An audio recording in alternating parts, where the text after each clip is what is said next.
Before we start tonight's case, I want to take a moment. If you're watching this, whether you're here for the first time or you've been following the channel, it genuinely means a lot to all of us. These stories take time, they take care, and they only matter if somebody is willing to watch them. So, thank you for being here. Curiosity is a choice. You don't have to question old stories or look twice at familiar places. The fact that you do, that you're even watching this, says more than you might realize. Audience matters in work like this. Without people paying attention, details disappear, timelines get flattened, and places lose their context. Your attention helps keep things intact. For sure, stories stick around because someone listens. Once nobody does, they fade. So the listening part, that's not nothing. And the way you listen matters too. Skeptical, open, thoughtful. That balance is what keeps this from turning into noise. If you're new here, this is the State Files. Sometimes we revisit locations, real stories, and the strange histories that tend to cling to them. Sometimes those stories are forgotten, sometimes they're politely ignored, and sometimes they're hiding in plain sight. This case takes us to Chandler, Arizona. It's kind of special to us mostly because this show is broadcasting from Arizona. I've personally spent a lot of time in the downtown Chandler area over the years, and it wasn't that long ago that it was only a shell of what it is today. Dirt parking lots and empty buildings. But it had a promising future. I'm talking around just 10 years ago. Today, it's one of the best downtowns in the Phoenix Valley, and sitting smack dab in the middle of this area is the Crowne Plaza Phoenix-Chandler Golf Resort, or better known by the locals as the San Marcos Hotel. The San Marcos is a landmark. It's built on an idea, a promise, and a vision of what the city was supposed to become, and eventually did. On the surface, it's a story about ambition. Underneath that, well, it's something else. And like most stories tied to progress, what's interesting isn't just what was built. It's what was displaced, overlooked, or quietly written out of the narrative. The timeline matters here. Who was involved, when decisions were made, and how fast this place went from vision to symbol. That's where the cracks start to show. True. But places like this don't just accumulate stories by accident. If something lingers, it's usually because it was given a reason to. And once a building becomes a symbol, people start projecting onto it. Memory, myth, expectation, all of that leaves a mark, whether anything paranormal ever shows up or not. This episode also marks the first full introduction of the crew, these folks around me. They're here to question, challenge, and ground the conversation, and occasionally pull it back when That's things right. drift Pull it too far back? into speculation. Can we? I just don't think we Sorry. Go ahead, boss. pull it back. If you've seen earlier versions of this case from our other channel called World of Arizona, you may notice a few changes. That's intentional, and these stories deserve to be told with care. So tonight, we're reopening the file. This is San Marcos Hotel, Arizona, a City Beautiful case.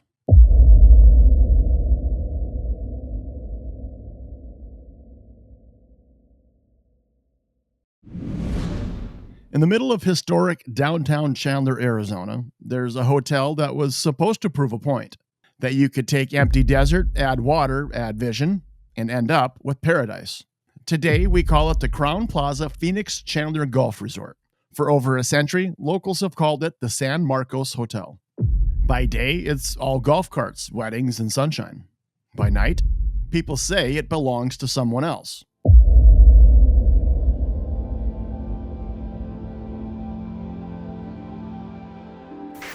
Guests report a floating woman in white. Phones ring from rooms no one's checked into. Staff hear children laughing in the basement when there are no children anywhere nearby. Is the San Marcos Hotel really one of Arizona's most haunted places? Or is it something even stranger? A beautiful city project that got haunted by its own history. We're opening that file tonight. Welcome to the Arizona Files. I'm Cooper, and I don't investigate haunted hotels alone. Time to meet the rest of the crew.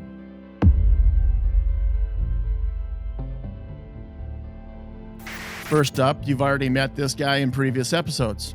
Reluctantly, this is Duncan. I'm here to represent the team. This is probably just plumbing. Joining us for the first time, Harry. Hi. I'm just here to make sure if there's a ghost woman at the foot of my bed, somebody else has to suffer with me. You realize that being on a paranormal show statistically increases ghost attention, right? We're kidding, right? That's a joke? Cooper? Next, we've got Cowboy. Name's Cowboy. I like my laws clear, my records accurate, and my witnesses sober. If a story doesn't hold up in the archives, it doesn't hold up in court or on this show.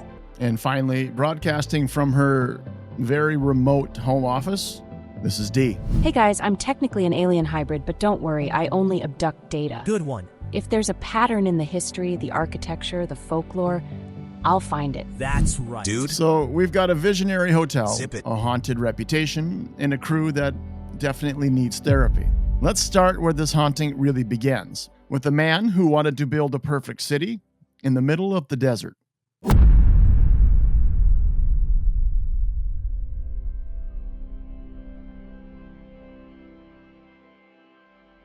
Before he founded a town, Alexander John Chandler was a vet. Born in Quebec in 1859, he came to Arizona Territory in 1887 to solve a cattle disease problem. But he fell in love with something else, the idea that the empty desert could become a carefully designed city. He started with 80 acres of land south of Mesa. Then he went all in on irrigation engineering, canals, water rights, the whole thing. By the early 1900s, he wasn't just healing animals. He'd built an 18,000-acre ranch and was ready to build a town from scratch. So he's the guy who looked at scorching emptiness and thought, resort town. I look at scorching emptiness and think, Arizona in July. His secret weapon was philosophy, too. He bought into something called the City Beautiful movement. Yep. Late 1800s, early 1900s, planners believed that beautiful, orderly cities would make people better citizens. Wide boulevards, grand parks, impressive public buildings. The idea was, if your surroundings are elegant, maybe you'll be less likely to commit crimes, or at least litter. So urban planning as moral guidance. Don't rob the bank, son. Look at those pergolas. Exactly. In 1912, Chandler lays out a town plan that's 100% city beautiful. The center isn't a dusty main street, it's a huge, landscaped park. Shaded walkways, aligned facades, colonnaded pergolas tying storefronts together. And on the prime corner of this perfect square, his masterpiece, the San Marcos Hotel.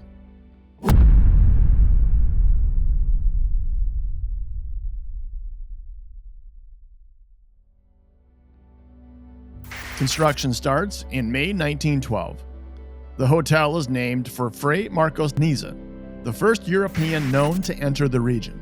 Dr. Chandler hires California architect Arthur Burnett Benton, a big deal in the Mission Revival design. Benton gives him something bold, one of Arizona's earliest reinforced, cast-in-place concrete buildings. Flat roofs with crenellated edges, arched arcades in towers built into the structure itself. No fake stucco slapped on later, the style is the bones of the building. Originally, the exterior is bare concrete grate, very modern for its time. Inside, pure luxury. Telephones in every room, incandescent lighting throughout. 35 guest rooms, which in 1913 is basically boutique chic. The hotel opens on November 22nd, 1913. About 500 people attend, including U.S. Vice President Thomas Marshall and Arizona Governor George Hunt. You know you've nailed your grand opening when the vice president shows up. We can't even get the neighbors to show up when we order pizza. And don't forget the golf.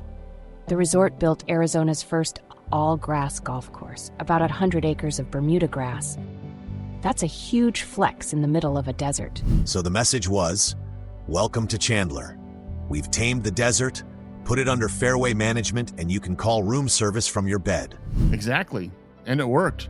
The San Marcos became the prototype for the Southwestern Winter Resort.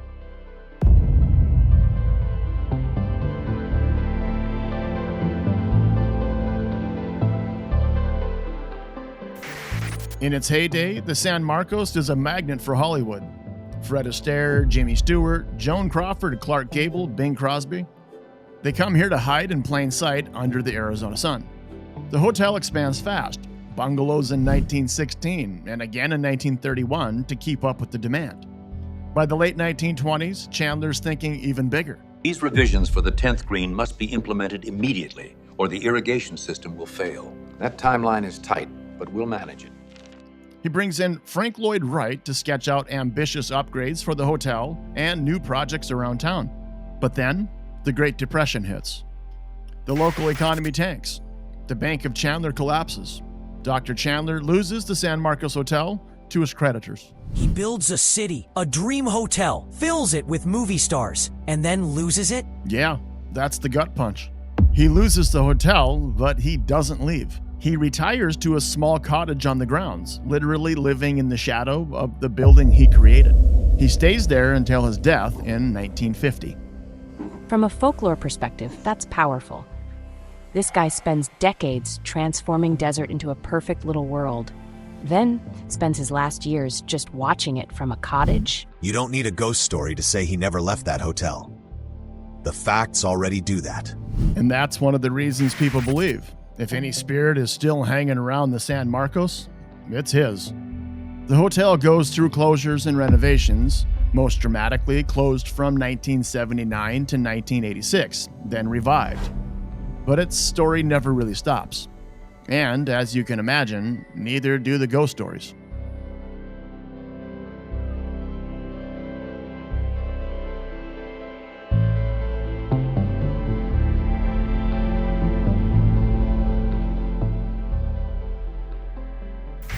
Officially, the hotel's website talks about historical architecture, celebrity guests, the golf course. Unofficially, locals and staff talk about something else. The most common report? A woman in white, a floating woman gliding down hallways. Guests say they wake up in the middle of the night and see her standing at the foot of the bed, watching silently, and then she disappears. Nope, no thank you. That's a full refund plus therapy situation. If I wake up and see someone at the end of my bed, they better either be naked or holding a breakfast tray. Gross. Then there are the phone calls. Front desk workers reportedly get calls from rooms that are vacant and extensions that don't exist in the current phone system. When they answer, there's no voice, just silence or a dead line. Classic haunted tech motif. Old buildings love mixing analog infrastructure with ghost stories. There's more. Moaning from empty parts of the hotel, footsteps on staircases with no one there. A woman screaming from an upper floor late at night, children's laughter echoing from the basement. Plus the occasional poltergeist touch, lights and bathroom faucets turning on and off by themselves. Okay, footsteps and random faucets, maybe old pipes, old wiring. Children's laughter in an empty basement? Hard pass. Could be sound carrying from the street, or just one really weird ice machine. Then there are the specific ghosts.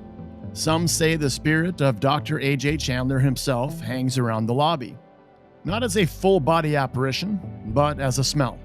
Former employees have told stories about catching a strong whiff of cigar smoke near the front desk, even though no one's smoking. One even claimed that on the drive home, their car would suddenly fill with cigar smoke until they politely asked Dr. Chandler to put it out, and the smell instantly vanished.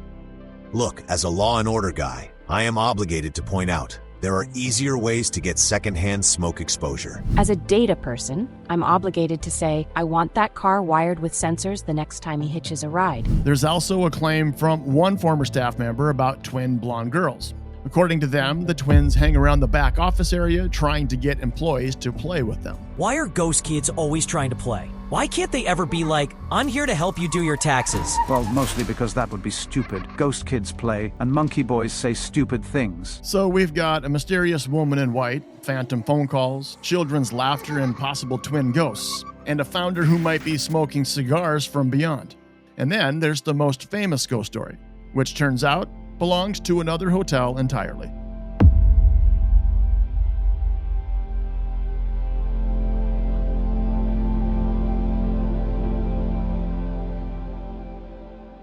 If you read enough paranormal websites, you'll see the same story about the San Marcos. A young woman named Leone Jensen, heartbroken or terminally ill, jumps from the 7th store of the San Marcos Hotel in 1928. Her ghost becomes the woman in white. It's dramatic, it's emotional, and at first glance it seems very specific. Date, name, age, floor. There's just one problem. It's in the wrong city. When you go back to contemporary newspapers, official records, and her death certificate, they all agree. Leone Jensen really did die by suicide in 1928, but at the Hotel San Carlos in downtown Phoenix, not at the San Marcos in Chandler.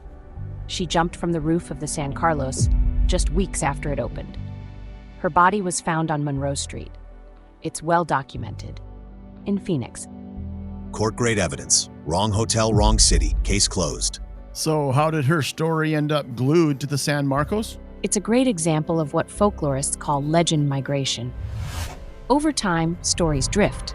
San Carlos sounds a lot like San Marcos. Both hotels glamorous, built around the same era, famous in Arizona. If you're not double-checking your sources, it's easy to swap them. And once a juicy story sticks somewhere, the internet just keeps repeating it. So people wanted the San Marcos to have its own big, tragic ghost, and they kind of borrowed one. Exactly. A woman in white with no backstory is spooky. A woman named Leone with the dress color, a date, and a cause of death? That's irresistible. And somewhere along the line, storytellers grabbed that existing tale and relocated it. So the most famous San Marcos ghost probably never stayed there at all.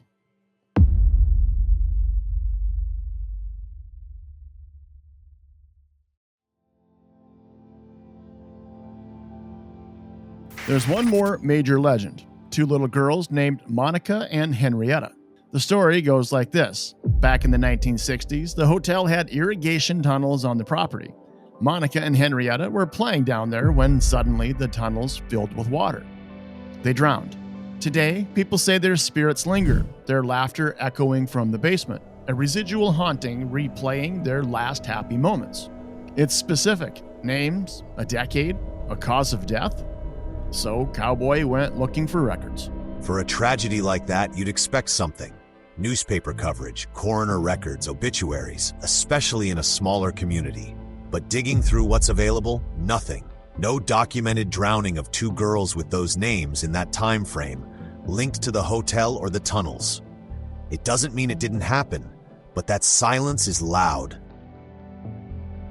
Which suggests this isn't a misfiled real event like Leone. It looks more like a story built backwards from the phenomenon. People hear children's laughter in a creepy basement. That raises questions. Who are they? What happened? So over time, a story appears to answer those questions. They're Monica and Henrietta. They drowned in the tunnels. Now the laughter has meaning. So you start with, I heard something weird, and you end with, here's an entire tragic origin story with character development. Congratulations, you've invented folklore.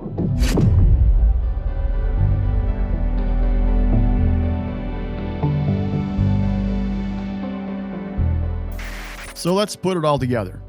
At the San Marcos Hotel in Chandler, we've got personal accounts of a woman in white, phantom phone calls, strange sounds, faucets and lights behaving badly. We have a misplaced legend, the very real tragedy of Leone Jensen, which happened at the Hotel San Carlos in Phoenix, not at the San Marcos. Her story migrated, probably because it was powerful and fit the vibe. We have an unlikely invented backstory. Monica and Henrietta, two drowned girls with no trace in official records. A narrative that probably emerged to explain reports of children's laughter. So, is the San Marcos haunted? If we're talking full-on spirits, chain rattling, faces in your mirror haunted, it's not likely. If we're talking place that feels like its past is sitting in the room with you, absolutely. This is a textbook case of how history, architecture, and psychology interact. You've got a hotel that was the purest expression of a city beautiful dream. A founder who poured his life into it lost it, but stayed literally on the property until he died. Decades of guests, famous and otherwise, layering memories into the space. A building like that feels charged. And when a place feels significant, people tell stories. Some are honest experiences they can't explain. Some get borrowed from somewhere else. Some get built from the ground up to fill in the blanks. As an investigator, you separate what the records show from what the legends want. And what the plumbing wants. Never underestimate pipes. In a way, the San Marcos is haunted by ambition, by the rise and fall of Dr. A.J. Chandler, by a century of lives passing through its hallways, and by our human need to give our goosebumps a name and a story. The ghosts might not match the flyers, but the feeling that something's there, that part's real to the people who experience it.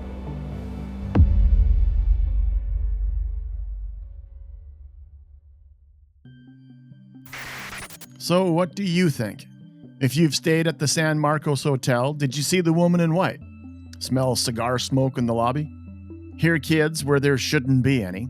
Drop your story in the comments, and if you go stay there after watching this, maybe check your caller ID before you answer the phone at 2:37 a.m. And don't follow any ghost kids into tunnels. Just a general life rule. Why would anyone? Never mind. Whatever Harry just said makes perfect sense, as always. If you like this case file, hit like, subscribe, and ring the bell so you don't miss the next file we open. And if you didn't like it, clearly that's just poltergeist interference. So try again. Go ahead and hit the dislike button twice. Yeah, hit the dislike button twice. Dude. That'll show us. There it is. Stay curious, stay skeptical, and if the hotel is both city beautiful and city haunted, maybe that's exactly the kind of place where history refuses to check out. Nice. I know that was... It's okay, we all know what you mean. You really nailed that one, boss. That was some bullshit.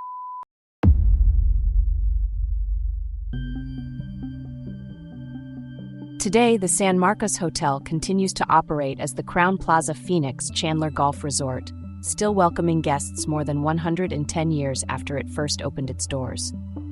Dr. Chandler's city beautiful dream, trellised walkways, shaded arcades, and a grand desert oasis lives on in a thriving downtown full of restaurants, galleries, and public plazas.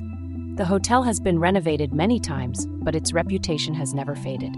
Official brochures remain silent on anything supernatural, yet the stories persist.